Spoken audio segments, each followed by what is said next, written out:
I'm Matthew McCabe. Welcome to Miracle Voices. Each episode, we will be delving into stories of forgiveness, healing, and transformation that have come about from integrating the principles of the book A Course in Miracles. If you want to learn more about A Course in Miracles, visit www.acim.org. If you'd like to visit the Miracle Voices site, please go to www.miraclevoices.org. If you feel inspired to make a love offering, please visit us at miraclevoices.org/donate. All donations go to support the work of the Foundation for Inner Peace, the publisher of A Course in Miracles. Now here's your program. Hello, everybody. Welcome to Miracle Voices. This is Matt McCabe. I'm here with my co-host, Tam Morgan. Tam, how's it going today? It's going well today. Glad to be here. Me too. And our guest today is Adriana Plata. Adriana, welcome. Hi, Matt. Hi, Tam. How are you? We are well, especially being with you. This is fun. Yeah. I'm thrilled to be here. I'm glad to hear you both and having this opportunity to share my experience with A Course in Miracles. Yeah. 3 different countries here represented. Actually 4, because you. Oh, well, tell us where you're from, Adriana. Well, I was born in Cali, Colombia. I'm from Colombia, but I live in Mexico. I live specifically in Mérida, Yucatan, that it's in the Gulf of Mexico. And I have been living here since 2012. I was brought here by a company. I used to work for the advertising media agencies and advertising industry in the digital marketing area. So I used to work there, and then, I made my life here, and a lot has happened since then. Oh, that's great. Great. Yeah. And we'll hear about it. Yes. Yeah, exactly. Yes. Well, yes. Why don't we start with how did A Course in Miracles come into your life, Adriana? Well, I was in my marriage. I was married since 2013. I met my husband the very same year that I landed in Mexico. And in 2013, I got married and I got my kid. My daughter is 7 years now. And my marriage didn't went so well. I was looking for a divorce for 4 years. And I couldn't been able to manage my relationship with him with any kind of solutions that I offer.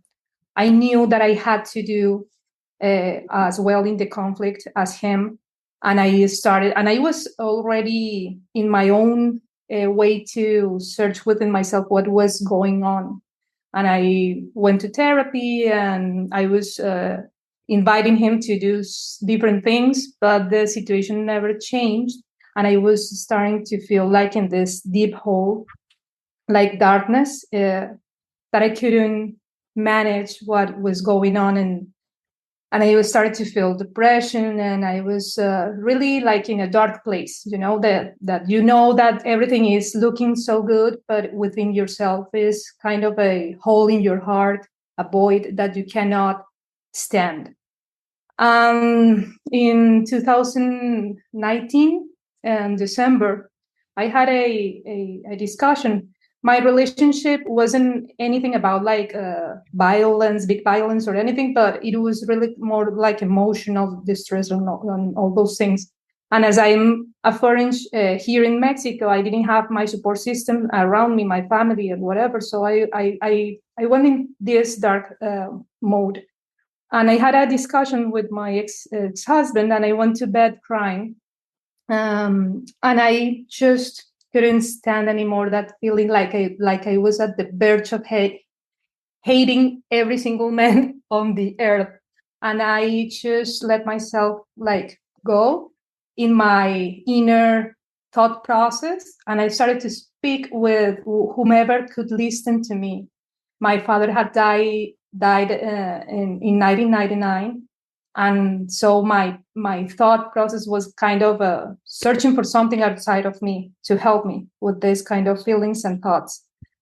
And I asked for help, and I said, well, I cannot deal with this anymore. If you're there, Dad, or whomever is listening to me, God or whatever, please help me because I can't stand this. And I don't know how I'm going to teach my daughter how to love men because I'm about to hate every single man in this earth. And then my mind started to take me into this kind of evaluation of my relationship with men. So my mindset said like, well, who was the first one of them? And then I said, well, my father. And then I remember that, yes, I probably didn't made a good grief on his death or whatever. And that could maybe the problem. And then every single day that went by, I started to find tools in my path to go within.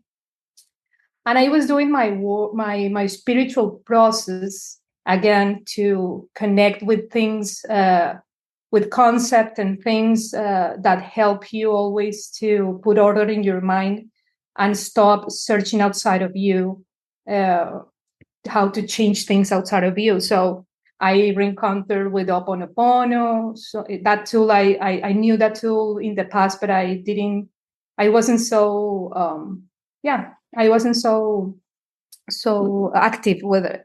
But it came again to my process. So I started to pay more attention to those kind of tools. And then I found this person. I met this girl in a party for my daughter's friend, and this girl heard me speak, and she said, "Oh, you're Colombian." And I said, "Yeah, I'm from Colombia." And she said, "Well, I just came from a Gary Renard's workshop," and she started to talk to me like she knew me. And she started to tell me all about her experience with Gary Renard's book. And it was so interesting to me. And I just paid attention to her and we engaged in the conversation and we felt really close to each other. And she's mentioned the book. And the event went by and I just kept in my mind the idea I need to find this girl again and I need her to tell me about A Course in Miracles. I got interested about it. Then I invited her to my place. I told her my conflict, and she told me about the book. And she told me the story of how Helen Schuckman and Bill Thetford brought it to what it is, right? And I totally believe it. And I said to her, well, you know what? I totally understand what happened there, and I'm going to buy the book and I'm going to do the book. But I don't know yet how that story will help me to manage this conflict, because I think this is a non-well done grievance on my father's death. And she said, "No, Adriana, you haven't understood. Your father is not dead. He's not dead." And I said to her, "Well, how is that? I mean, he died in 1999." And she said, "No, he's not dead. He's you." And when she said that, I cannot explain what happened in my mind, but every single kind of concepts, events, experiences, knowledge started like to match each other, like connect the dots in my mind. And my mind was blown away. And I just have to like lean back in my chair and said, oh my God, you're right. And I was in a very resentful mode towards my ex-husband.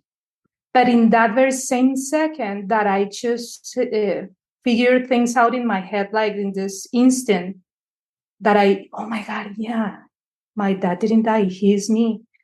And when I was thinking about all of those things and I was with my mouth like open, like, oh my God, yeah, that's true. My ex-husband entered the house. And when he walked through the door, I saw him and I couldn't feel any resentment within myself.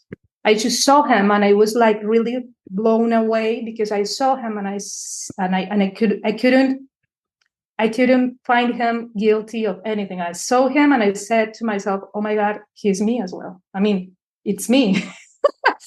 And we ended the encounter with my friend, and I was super grateful for her because I said, you don't realize what you've just done by telling me this story, and I'm gonna buy the book.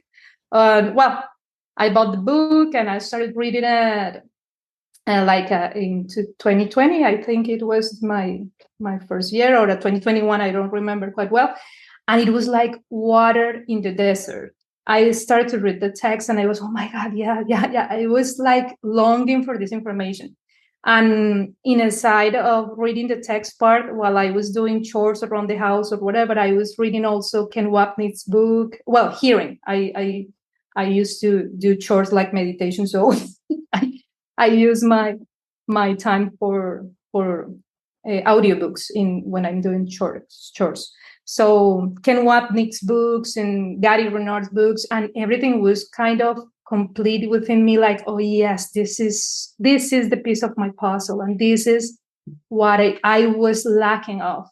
And I couldn't find my ex-husband guilty of anything.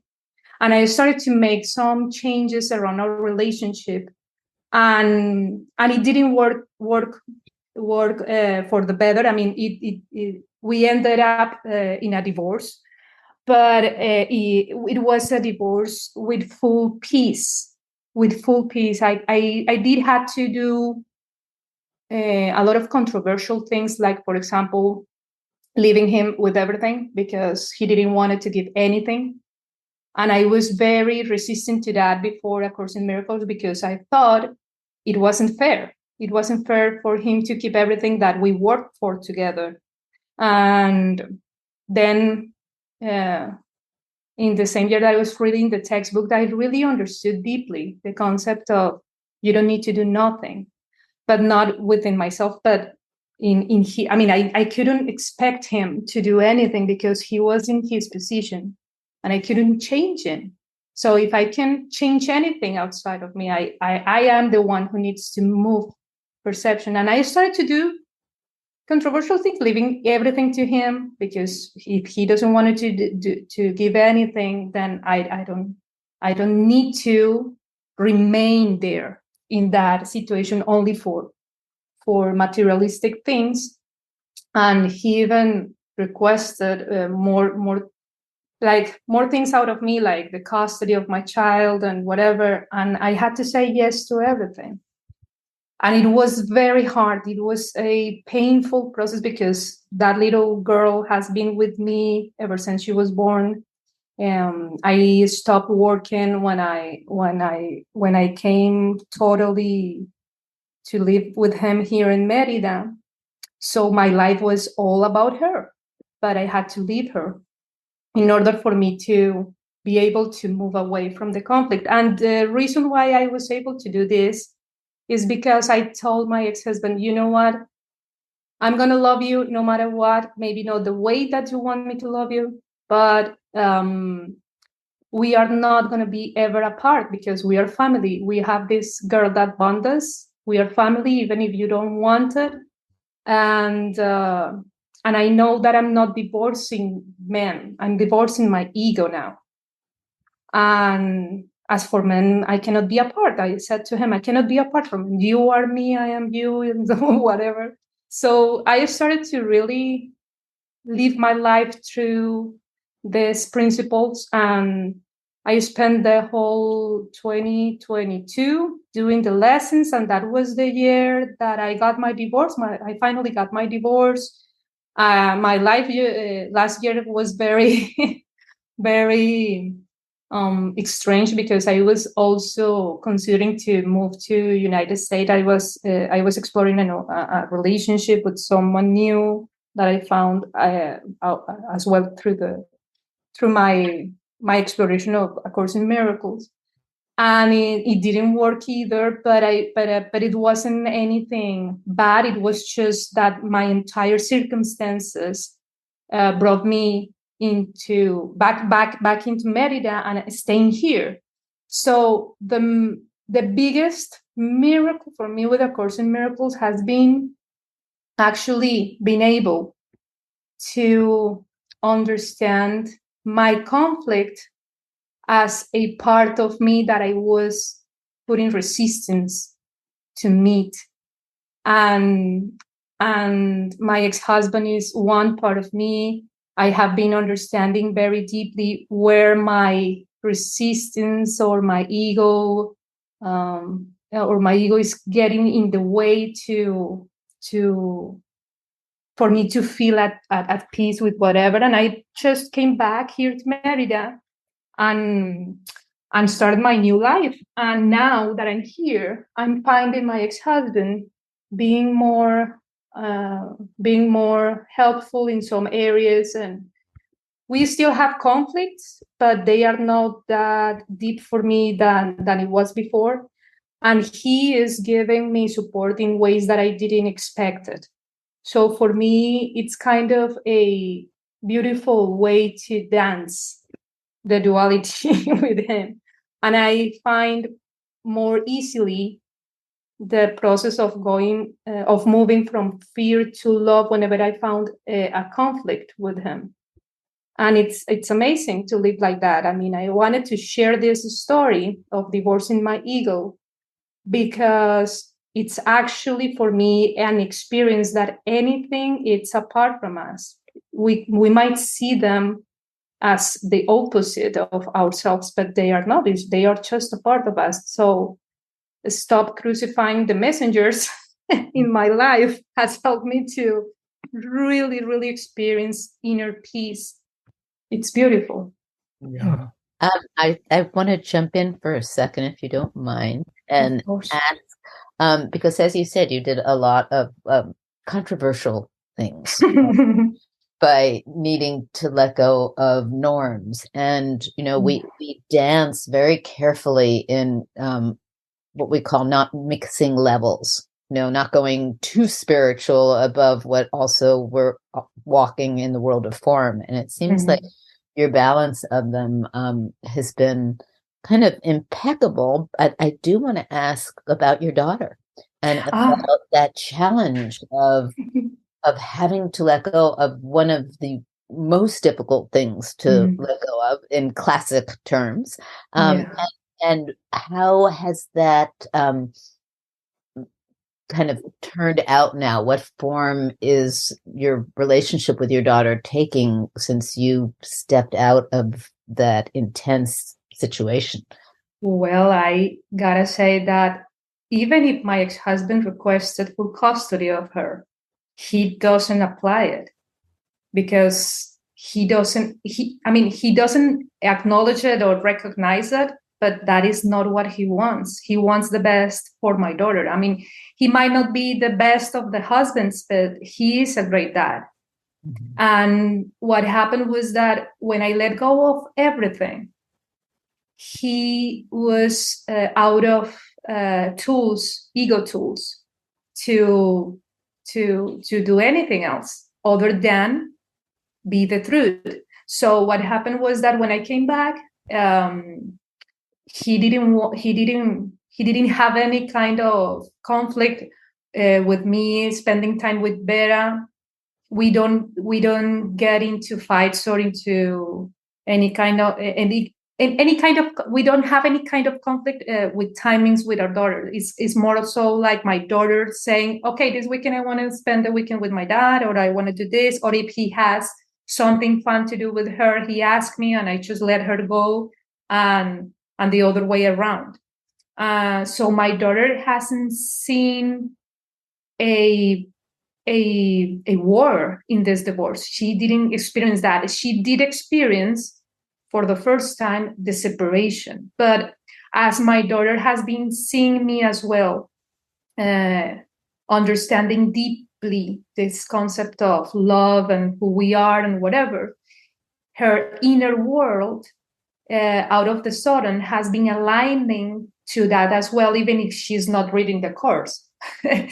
She has such a deep concepts about that, about what we are, her and myself as mom and daughter, that she did a great job on adapting, I guess.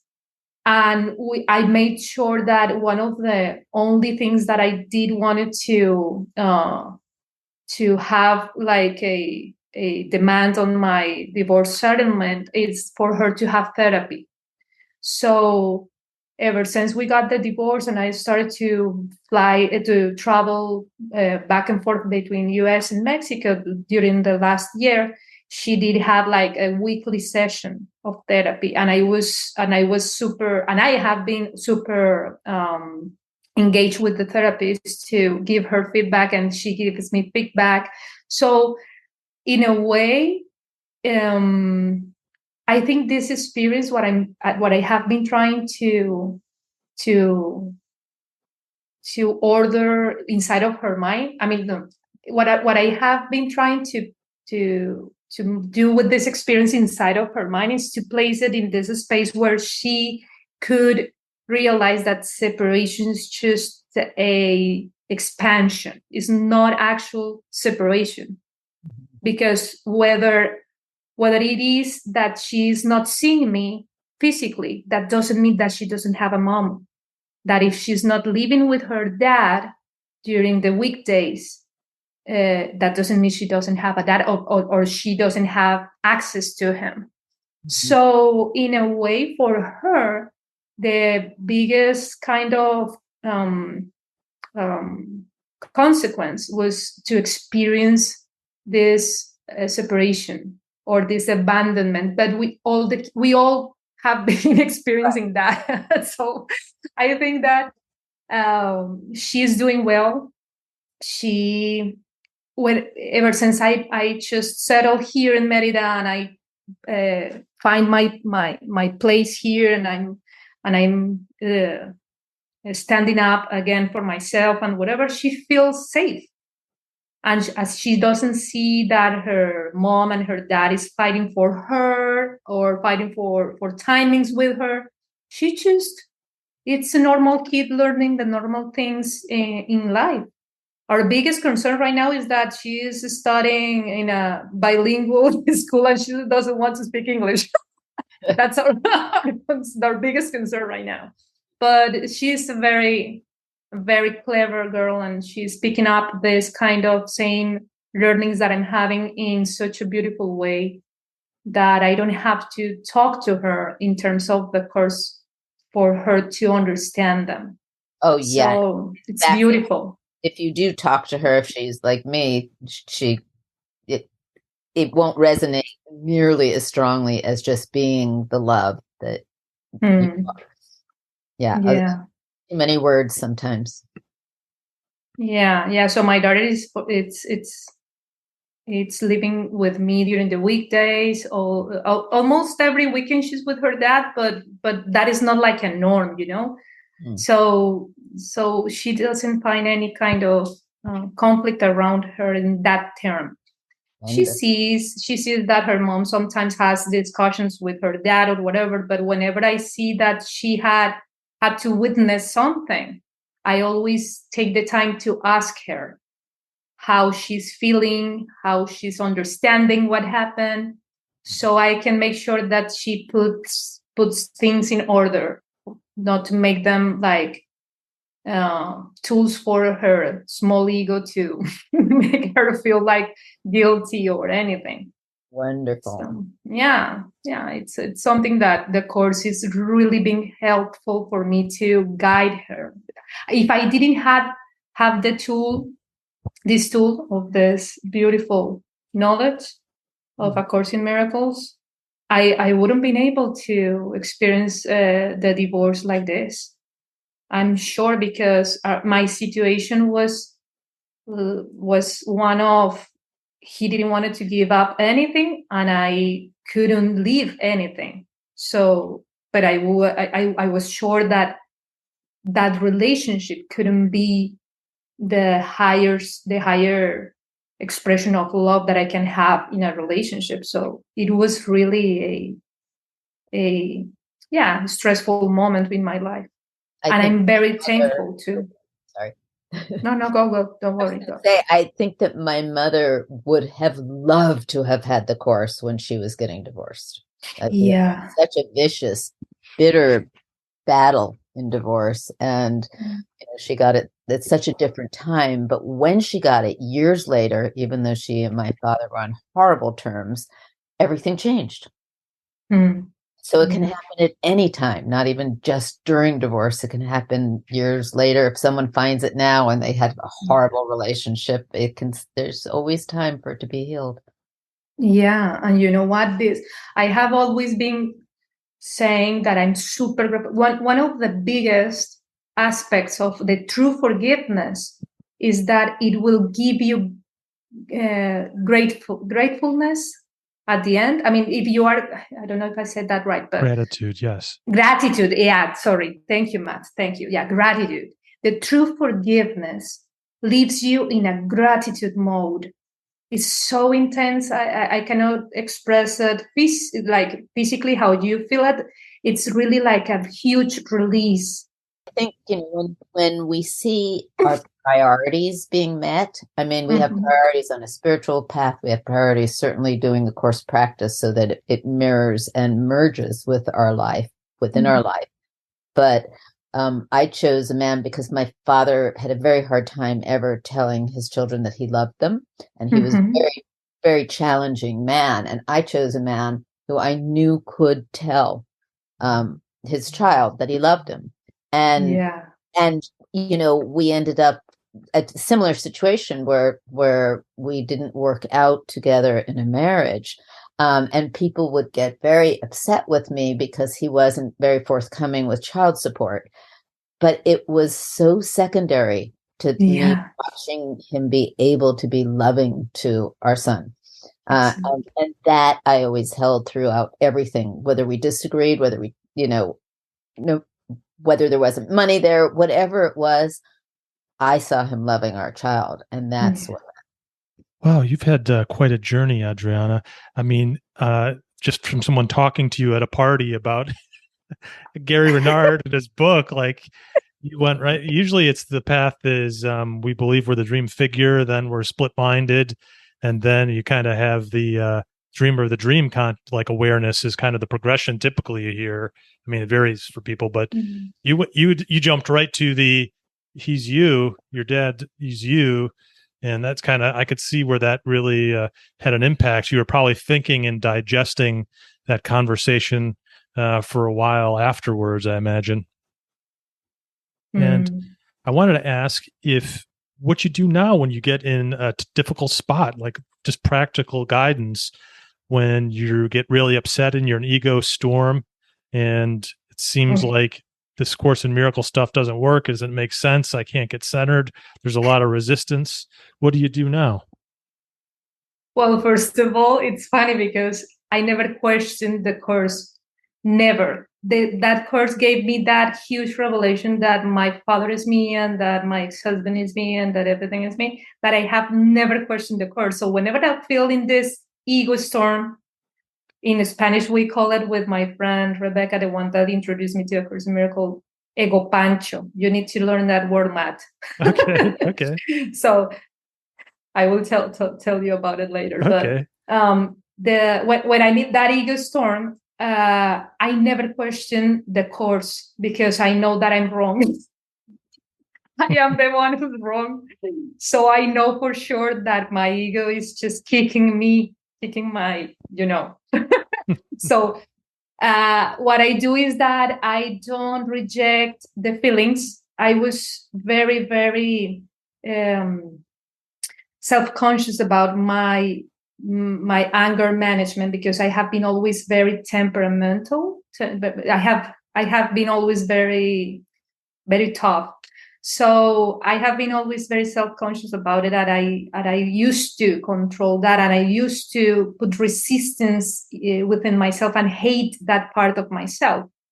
Now I don't longer do that, not because I find comfort in it or anything. It's because if I accept it and I welcome the feeling without using it like a weapon, I will be able to get myself out of the conflict. So I took time for myself whenever I just burst into anger with anything that happens with me in the day.